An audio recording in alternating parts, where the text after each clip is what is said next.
तो फिल्म की शुरुआत में हम मेन कैरेक्टर ब्रैड को देखते हैं, जो एक पायलट था। वो एयरपोर्ट पर आगे बढ़ रहा था, साथ ही अपनी बेटी से वीडियो कॉल पर बात भी कर रहा था। वो उसे कहता है कि मैं काम खत्म करके जल्दी तुमसे मिलने आऊंगा, जो सुनकर खुश हो जाती है। जिसके बाद ब्रैड पायलट वाले केबिन में आकर अपने साथी पायलट से मिलता है और दोनों अपने अपने बारे में बातें करने लगती है। फिर फौरन बाद ब्रैड को बाहर बुलाया जाता है। एक ऑफिसर उससे बताता है कि इमरजेंसी की वजह से तुम्हें एक कातिल को अपने साथ ले जाना पड़ेगा, जो बहुत ही ताकतवर है, जिसका नाम टोनी है। ये जिम्मेदारी हम तुम्हें इसलिए दे रहे हैं क्योंकि तुम काफी समझदार हो, जिस पर वो मान जाता है और अपने प्लेन के बाकी स्टाफ से आकर मिलता है। और ये लोग मुसाफिरों के बारे में बात करने लगते हैं कि सब आ गए हैं कि नहीं। और जैसे फिर सारे मुसाफिर आकर प्लेन में बैठ जाते हैं तो ये लोग फौरन अपनी उड़ान भरते हैं। ब्रैड अपने साथी पायलट को बताता है कि मैं अपनी बेटी से बहुत प्यार करता हूँ और बहुत जल्द उससे मिलने वाला हूँ। हमारा एक दूसरे के अलावा और कोई नहीं है। और फिर ये लोग रात तक प्लेन में सफर करते रहते हैं। लेकिन तभी अचानक मौसम बिगड़ने लगता है, जिस वजह से ब्रैड परेशान नजर आता है क्योंकि उसे कुछ ठीक नहीं लग रहा था। वो सभी मुसाफिरों को सीट बेल्ट बांधने के लिए कहता है। रेडियो के जरिए वो अपने सेंटर से बात करने की कोशिश भी करता है, पर उसकी बात नहीं हो पाती क्योंकि आहिस्ता आहिस्ता यहाँ के सारे रेडियोस काम करना बंद कर देते हैं। अब तभी अचानक बिजली का तेज झटका प्लेन से आकर लगता है, इस वजह से प्लेन हिलने लगता है। ब्रैड को फिट होने लगी थी, इसीलिए जब वो सारे मुसाफिरों को देखने जाता है तो उसे सुकून की सांस आती है क्योंकि सब मुसाफिर ठीक थे। पर यहाँ धीरे धीरे करके लाइट बंद होती जा रही थी, जिस बीच एक बार फिर प्लेन को झटका लगता है, जिससे ब्रैड गिर जाता है और उसकी माथे पर चोट लग जाती है। इस सारी सूरत हाल की वजह से सारे ही मुसाफिरों की हालत खराब होने लगी थी। ब्रैड वापस केबिन में आकर अपने साथी के साथ मिलकर प्लेन को संभालने में लग जाता है। काफी मुश्किल टाइम था उनके लिए क्योंकि एक तो रेडियो काम नहीं कर रही थी, ऊपर से स्क्रीन पर भी उन्हें आगे का कुछ भी दिखाई नहीं दे रहा था। तब ब्रैड कहता है कि हमें प्लेन को नीचे लाना होगा क्योंकि अगर एक और झटका लगा तो प्लेन तबाह हो जाएगा। तो फौरन ये लोग प्लेन नीचे लेने लगते हैं। सारे मुसाफिर डरे हुए थे। एक औरत फिर अपनी सीट बेल्ट खोल देती है। उसे देखकर टोनी का ऑफिसर भी ऐसा ही करता है। प्लेन क्योंकि नीचे की तरफ जा रहा था तो ऊपर वाली साइड से वो जोर से टकराती है, इतनी जोर से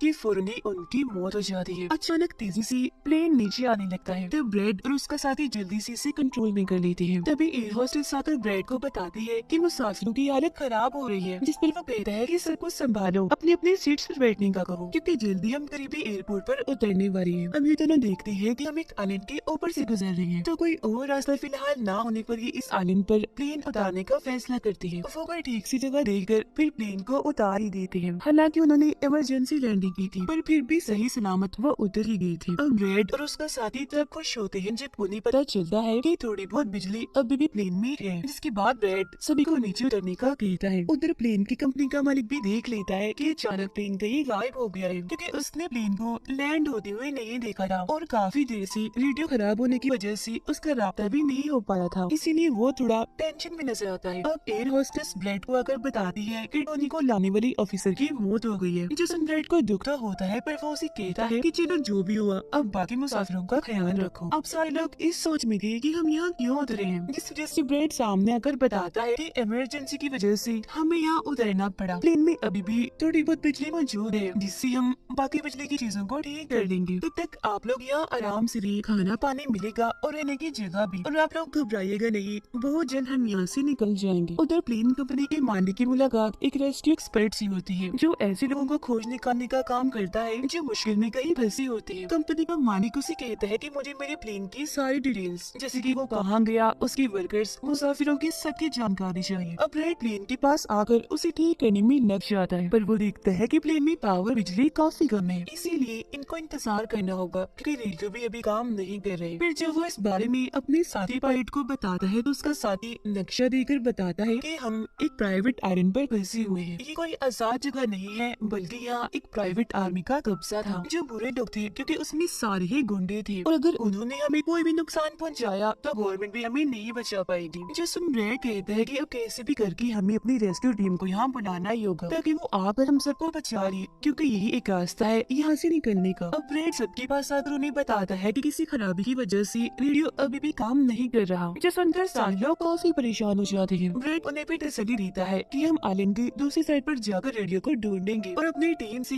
रेस्क्यू टीम को यहाँ भेजने के लिए कहेंगे, जो आकर आप सबको बचा लेगी और मेरे साथ टोनी जाएगा। ये कहकर वो टोनी की हथकड़ी खोल देता है और ये लोग आगे बढ़ जाते हैं।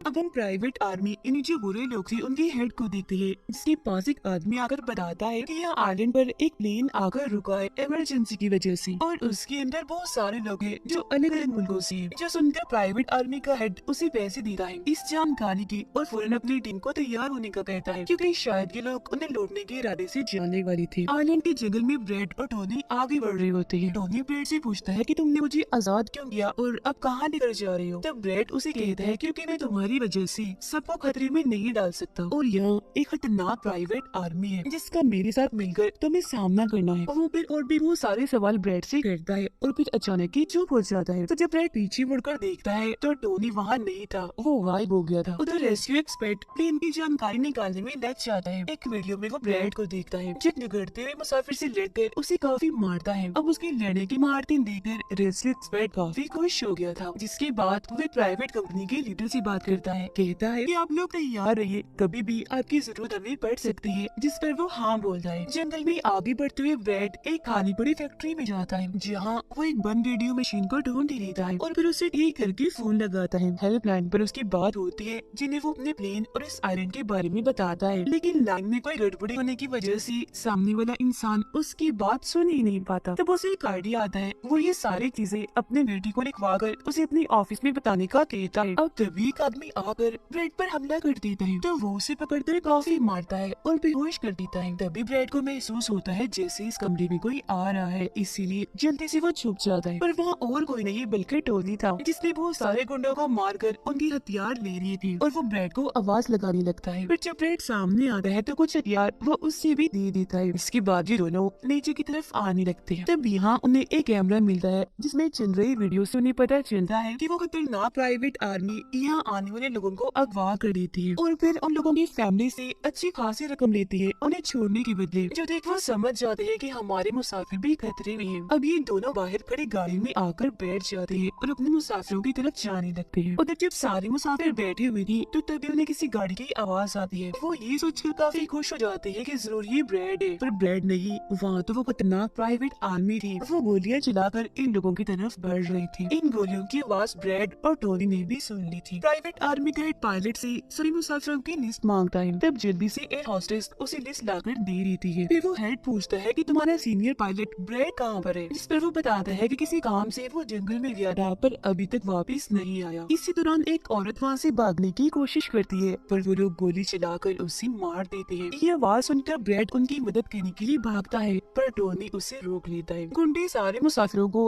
बस में बिठाने लगते हैं, क्योंकि वो इन्हें अपने साथ ले जा रहे थे बंदी बनाकर। उनका लीडर अपने दो साथियों को कहता है कि प्लेन में जाओ और सारा जरूरी कीमती सामान ले आओ, जिसके बाद खुद वो सारे मुसाफिरों को लेकर यहाँ से निकल जाता है। तब ब्रेड टोनी पर गुस्सा करने लगता है कि वो हमारे लोगों को ले गए और तुमने मुझे जाने ही नहीं दिया, जिस पर टोनी उसे समझाता है कि वो काफी बड़ी आर्मी थी, खतरनाक लोग है वो, अगर तुम चली भी जाती तो इतनी बड़ी आर्मी से अकेले नहीं लड़ पाती। फिर अभी दोनों दुखी तो थे पर आगे बढ़ जाते हैं और उन दोनों गुंडों को पकड़ लेती है जो प्लेन से कीमती सामान ले रही थी। ब्रेड गन पॉइंट पर उनसे पूछता है कि मुसाफिरों को लेकर कहाँ गया होगा तुम्हारा हेड, जिस पर वो बताता है कि यहाँ एक खाली फैक्ट्री है, वहीं गए होंगे वो लोग। अब रेस्क्यू एक्सपर्ट को ब्रेड की बेटी से उधर की सारी सूरत हाल का पता चल गया था, यानी कि उनका प्लेन वहाँ एक आइलैंड पर फंसा हुआ है और साथ ही वहाँ एक काफी खतरनाक प्राइवेट आर्मी भी है। वो इस बारे में प्लेन कंपनी के मालिक को बताता है, जिस पर वो कहता है कि फौरन अपनी प्राइवेट टीम और रेस्क्यू टीम को भेजो। फिर ये लोग जैसे तैसे करके उस आइलैंड और उनके प्लेन को ढूंढ लेते हैं। जब इनके बीच फैसला होता है कि प्राइवेट टीम का लीडर सबसे पहले वहाँ जाएगा अपनी टीम के साथ। उधर एक गाड़ी के जरिए ब्रेड और टोनी फैक्ट्री की तरफ जा रही थी, जिसके पास पहुंचकर ये चुप्पी से अंदर घुस जाते हैं, जहाँ वो सारे गुंडे मुसाफिरों की वीडियोस बना रहे थे, ये दिखाने के लिए कि कौन सा मुसाफिर किस मुल्क से। अब प्राइवेट टीम भी प्लेन के पास पहुंच जाती है, पर इन्हें जब वहाँ कोई नहीं दिखता तो टीम का लीडर प्लेन के अंदर जाकर चेक करता है, जहाँ दो लोगों की लाशें थी। इसके अलावा वहाँ ब्रेड का छुड़ा हुआ मैसेज भी मिल जाता है, जो कि उस फैक्ट्री तक आने का रास्ता था। फैक्ट्री में दोनों छुपकर उन गुंडों पर नजर रख रही थी, जिनमें से दो गुंडों को वो पीछे से आकर पकड़ लेते हैं और मुंह बंद करके उनका दम घोट देते हैं, जिससे उनकी मौत हो जाती है।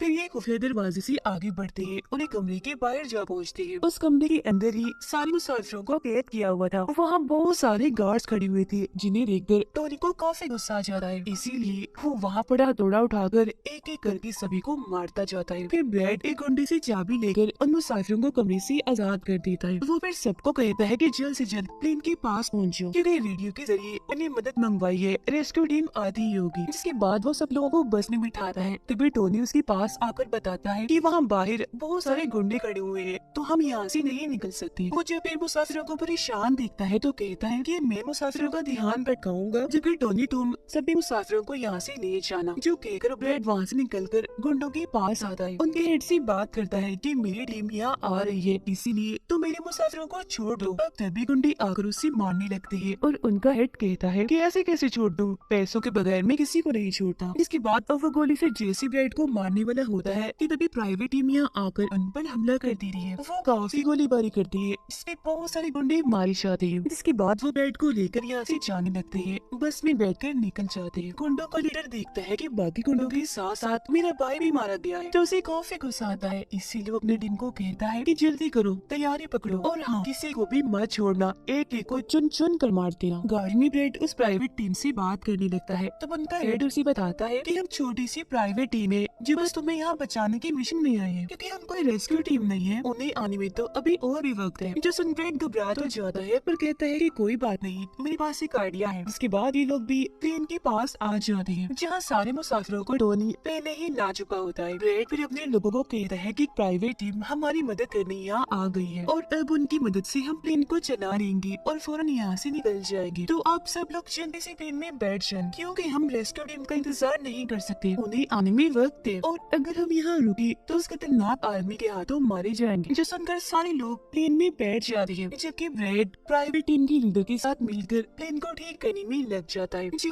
तभी वो गुंडे आकर इन पर हमला कर देते हैं, जिनको देखकर प्राइवेट टीम उन्हें रोकने में लग जाती है और यहाँ दोनों तरफ से ही काफी गोलीबारी होती है। पर इस टीम के पास काफी अच्छी गन्स थी, तो वो बहुत सारे गुंडों को मार गिराती है। ब्रैड टीम के लीडर को बताता है कि मैं अगले 5 मिनट में प्लेन को स्टार्ट कर दूंगा, मतलब कि चला दूंगा, जिसके बाद हम सब लोग उड़ान भरेंगे। फिर वो टोनी का शुक्रिया भी अदा करता है कि तुमने मेरा इतना साथ दिया। फिर ब्रैड गोलियों के बीच से होता हुआ अंदर आकर बैठ जाता है और अपने साथी पायलट के साथ मिलकर प्लेन चलाने लगता है। टोनी की गोलियां खत्म हो गई थी और जब वो प्राइवेट टीम का बैग चेक करता है तो उसे वहाँ पैसों से भरा हुआ एक बैग मिलता है, पर फिलहाल पैसों को ऐसे ही छोड़कर दूसरे बैग से गन लेकर दोबारा गुंडों से लड़ने लगता है। जहाँ तब तक ब्रैड भी पूरे प्लेन को घुमा भी चुका होता है। फिर वो प्राइवेट टीम भी प्लेन में चढ़ने लगती है। ब्रैड को प्लेन कंपनी का मालिक बताता है कि मैं तुम्हें कोई महफूज जगह बता दूंगा जहाँ तुम जा सकते हो। सभी लोग तो प्लेन में चढ़ जाते हैं, पर टोनी नहीं चढ़ता। वो पैसों से भरा बैग लेकर वहाँ से भागने लगता है। तब उसे जाता हुआ देखकर प्राइवेट आर्मी उनके प्लेन पर हमला कर देती है। उनका हेड प्लेन के सामने रॉकेट लॉन्चर लाकर उन्हें एक ही झटके में उड़ाने का सोच रहा था, लेकिन उसे टोनी देख चुका था। वो उसे गोली मारकर गिरा देता है, ऐसा करने से रोक लेता है। ये देखकर ब्रैड को बहुत खुशी होती है, जिसके बाद वो अपनी पूरी ताकत लगाकर प्लेन उड़ाने में कामयाब हो ही जाता है। इस वजह से टोनी भी खुश था और वो भी फिर वहाँ से चला जाता है। ब्रैड प्लेन को आइलैंड से दूर ले जाता है, जबकि प्लेन का मालिक उसे एयरपोर्ट का बताता है जहाँ ये लोग जा सकते थे, जो काफी करीब था। तब ब्रैड उस तरफ प्लेन ले जाने लगता है, पर एक बार फिर प्लेन तबाह होने लगता है। इसलिए ब्रैड दोबारा से इमरजेंसी लैंडिंग करवाता है और उनका प्लेन नीचे आने के बाद जंगल के रास्ते आगे बढ़ने लगता है। सब लोगों की जान बच गई थी, इसीलिए वो काफी खुश थे। उधर प्लेन कंपनी का मालिक और उसकी टीम भी बेहद खुश थी। ब्रैड और उसका साथी भी सुकून की सांस लेते हैं कि कम से कम वो उस आइलैंड से तो निकल आए थे और सबकी जान भी बच गई थी। कुछ ही देर में यहाँ इनकी रेस्क्यू टीम भी आ जाती है, जिन्हें देखकर सारे मुसाफिर खुश तो थे, सारे ब्रैड की बहादुरी पर तालियां बजा रहे थे। ब्रैड फिर सारे मुसाफिरों को रेस्क्यू टीम के साथ पेश देता है, जिसके बाद वो अपनी बेटी से बात करता है। वो इस बात से काफी खुश थे कि थैंक गॉड मेरे डैड जिंदा है। दोनों भाई बेटी बात करके बहुत खुश थे और इसी के साथ ब्रैड की बहादुरी की ये कहानी इधर ही खत्म हो जाती है।